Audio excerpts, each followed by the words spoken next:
The S&P 500, the Nasdaq 100, that's what we're discussing here on the day. When we look at the action, it was great. It was beautiful. It was dandy, dare I say, into the end of the day, right? You get to power hour basically, and you get smacked around. A lot of people know this quote, but everyone has a plan till you get punched in the face, right? So now, what's the plan? Are we bearish? What happens from here? Now, if we look at yesterday's video, I believe I mapped out some very big expectations, and one thing in particular you needed to watch for today. And that thing happened at the end of the day while all this was happening. But to sum it up really quickly, I'm going to tell you right now, I'm still bullish, still love what I'm seeing. And if you're contemplating, should I be bullish? What should I be looking at? I want you to go to something like the daily chart here. You zoom out here.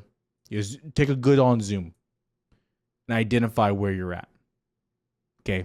Yes. Let reality sink in.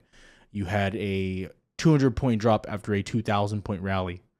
Yeah, I know. It's scary. So again, strap in, put your big boy pants on. We have a lot to discuss here on the video today.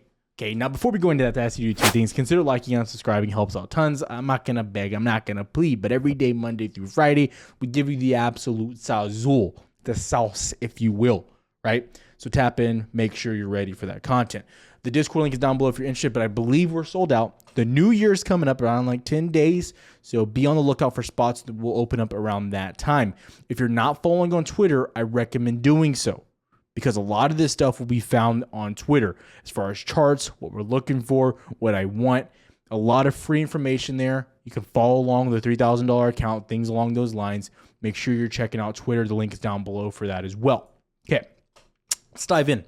Now, number one, you see we're coming into some big chart prime levels, right? Some of these order blocks coming in. I'm probably my favorite thing about chart prime as well. So you can see we're coming back into this. But what I want to highlight is some of the key levels that we were testing and kind of where we were at. Go like the 15-minute. It was kind of interesting here on the day. Now this morning you had a little bit of a level coming into like 16.9, 16.97. And it was this little bit of a range I had marked out like right about here. So we're finding support. We bounced, made new highs, and came back down. Okay. Now, when you go over something like Qs, again, a little daunting. You see that big old wick to the downside, but you're getting bought back here in the after hours, exactly what you want to see. You're pushing back up. So you want to see intraday action. Okay. So all in all, in my opinion, this is a pullback, but you won't have a confirmed answer. Okay. I'm going to tell you that right now until more days get set in stone here and we see what's happening. But I will say on some lower time frames, you are breaking through some of these liquidity zones, order blocks, you're pushing down, and you slid down pretty quickly, to say the least. But what I will say, this is very illiquid now, and you could easily push back into 408. You need to understand that. But what you would like to see in the meantime, closing the week, is above 404.5 at the bare minimum. Now, again, you're probably, it's like, Tyler, just give me the good stuff. Right? What was the big thing you're wondering about? Now, there's a few things that we look at when we're looking for overall indicators of risk on versus risk off. I've been talking about these for a long time. Okay. Number one, DXY. It's probably one of the best indicators you can use. Okay. And you're looking at the strength of the dollar where we're going in here, and you can see, you know, I think the DXY still looks pretty bad, right? You're below the 200 SMA. You're still getting rejected at that key level, making a lower high here now as well. Lower high being established so far, right? You see a liquidity zone there, also set up from chart prime, showing up there for us. So important to see there. Now, this is one of the indicators. Okay, this is just one, right? And what you'd be looking for here too is a break structure pushing back down, hopefully getting below 101.7. But it's not surprising you're bouncing at 101.7. It's a major key level we discussed, going all the way back here. Okay, so once you break below that, you see quick, volatility to the downside, just like when we broke the key level here at 102.4. Now, this is it. This is the best part of the video. Actually, one sec. Before I get there. VIX as well. VIX, strong spike up. Honestly, kind of love it, right? Kind of love VIX spiking to the upside here. Big fan, sets it from better upside as well. Okay. Yields. Okay. Let's start from the top. Okay. We're going to start from the top. We're going to go to the daily chart here. If we do a really top-down approach, is higher yields and the shorter yields. We're going to start from the lower ones. the 2 and 5 have already been dropping very fast. You can see you're just making liquidity zones off rip. You're just making them because so much volume is being stepped into these, especially to the downside or getting out of these positions, right? Just dropping the 2, the 5, right? And what this high represents when you're going to see this on all my charts is your 2022 high. That's very important to understand, okay? So you're breaking below your 2022 high. You've already far broken below this. And the 200 SMA, the yellow line there, you're coming into a big level as well, okay? Now, this is where things get interesting. The 10 and the 30, those are the biggest implications for long-term overall growth, like TLT and things along those lines, right? Now, when we look here, breaking support, falling down. The 2022 high, which was the major level we talked about, but also here, the 200 SMA. And then this is the big boy. This is what you were, this was it for me. This was the part of the day that got me absolute jacked. Jacked to the chits, right? If we look at what's happening here, this is your level. It's 4% on yields, the 30-year in particular. Look at what's taking place here. You see I want you to understand, this was your 2022 high, right, in October. And look at how you sat here for like almost a year, getting rejected over and over until you mounted right here, right? This was your little mount, okay? And then you eventually broke into highs. So you have declined from highs, okay? From basically the end of October, November 1st, basically, from right here on November 1st, 5.09% to now lows of 4% and you're breaking below. This is like the line in the sand.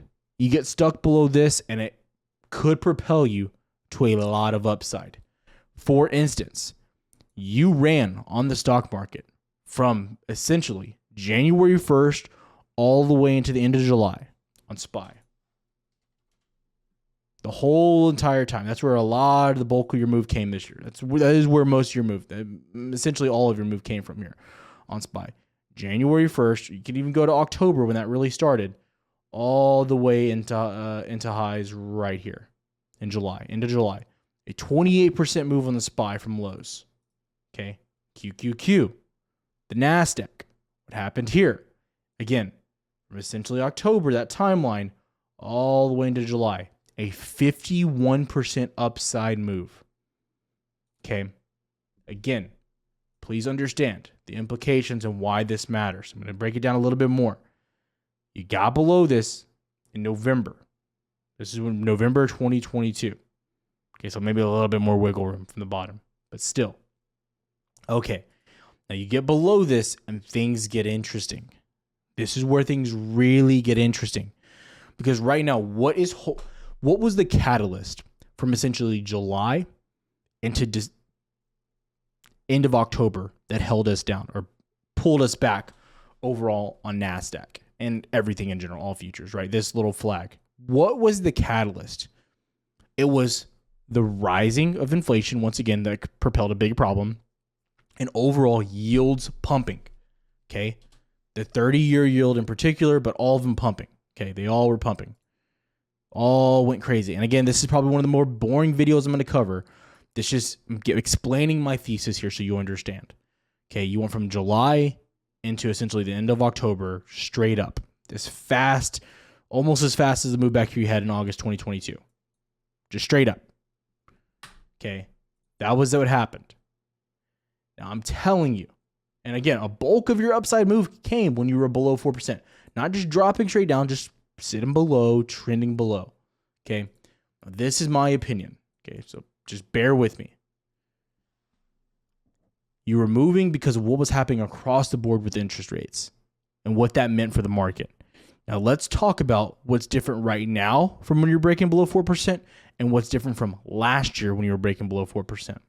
There's a few things. Number one, before you were at basically lows on SPY and Qs last October. Okay, when you originally broke back below 4% to the downside. That's number one. Right now, you're sitting near all-time highs. You're a little bit more bullish right now.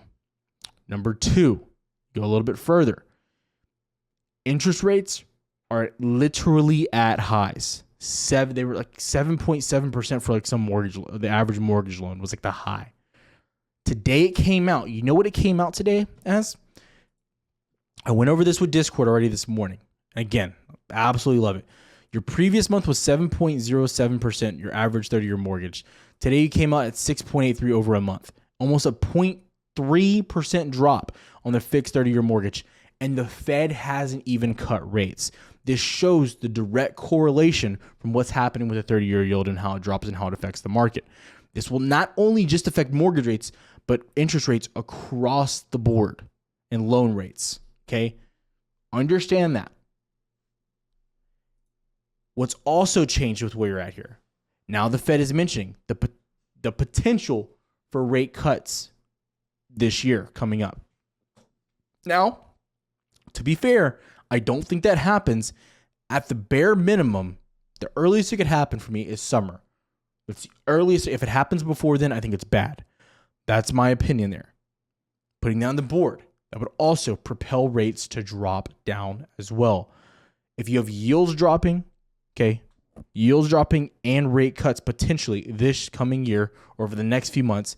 Again, what did we know the market? Okay, I know some of you think the stock market is the next 7 days or the next month. No, the market is typically, as a hedge fund or an investor, you are forward looking. You are looking 6 months, a year down the line for that opportunity.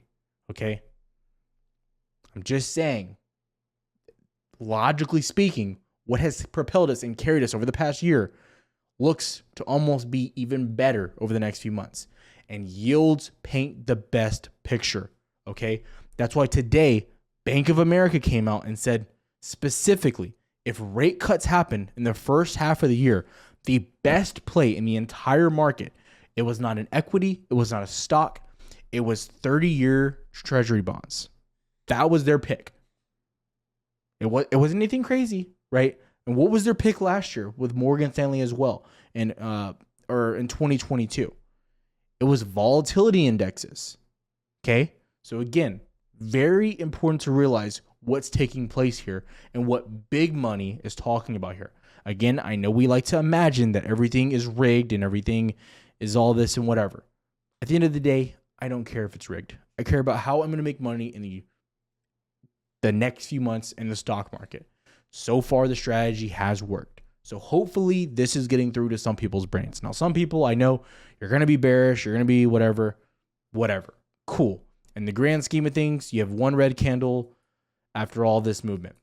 I would love to see all the bearish trades that you've taken over the past 6 months. I would love to see them, or even the past 2 months. But there's a fact to this. A lot of people don't share what they do. A lot of people aren't transparent. A lot of people can't admit when they're wrong. It is what it is. There's one thing the internet lacks, it's transparency. So what I will say to this, do your own DD. Don't trust what I'm saying. Do the research for yourself. Look at how the markets reacted to this previously. Right now, I think you're getting what I love to say, an opportunity. Equities, I'm going to talk more about those tomorrow. But right now, I hope you listen to what I just said. But across the board, there are a lot of opportunities across the board. Say that very clear. I'll probably post some stuff on Twitter, so make sure you be on the lookout. But again, have a good one, traders. Best of luck trading. See you tomorrow.